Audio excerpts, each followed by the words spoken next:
विरोध की एक हद होती है।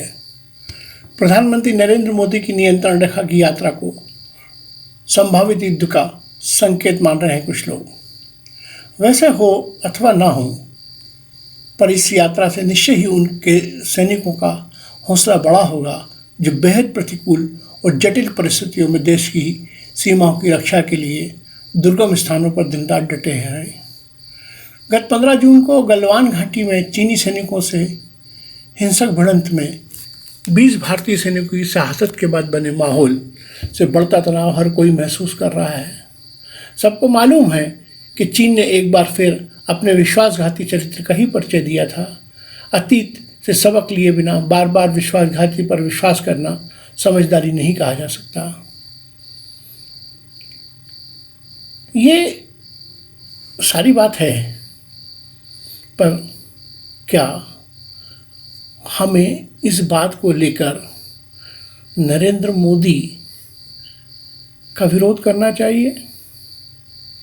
कोरोना महामारी और लॉकडाउन के दौरान जो कुछ विरोध किया, उस विरोध का एक अपना राजनीतिक कारण था, पर आज सीमा पर जो कुछ हो रहा है उस पर विरोध कौन सी राजनीति है?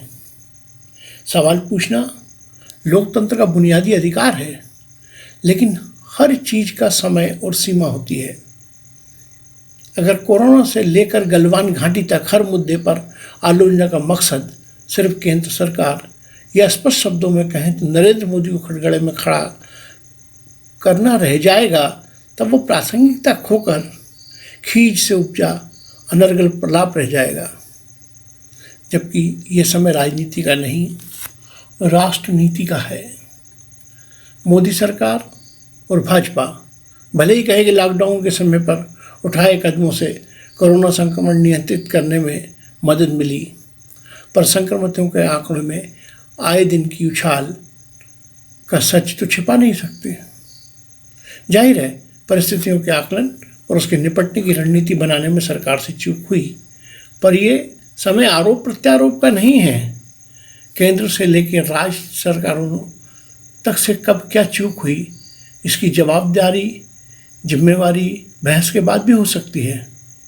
कोरोना संक्रमित भारत अकेला देश नहीं है। कोरोना की सीमा संकट के विषय में कोई साम्य नहीं है। दोनों की एक जैसी आलोचना, एक समान आलोचना ठीक नहीं है। भारत और चीन के विषय पर भी अगर बात की जाए तो 3 दशक से ज़्यादा समय तक दोनों देशों के रिश्तों में जमी रही बर्फ तत्कालीन प्रधानमंत्री राजीव गांधी की चीन यात्रा के साथ पिघली थी।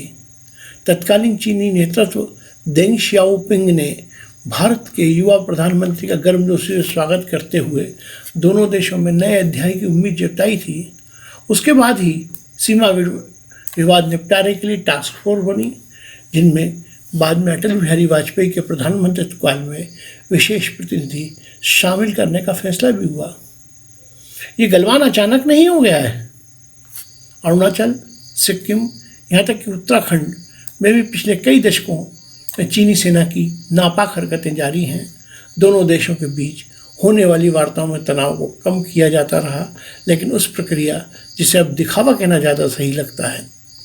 हमारे 20 सैनिकों की शहादत सबके सामने है, पर मारे तो चीनी सैनिक भी गए हैं, जिनकी संख्या ना तो चीन बता रहा है, ना वो कोई पूछ रहा है।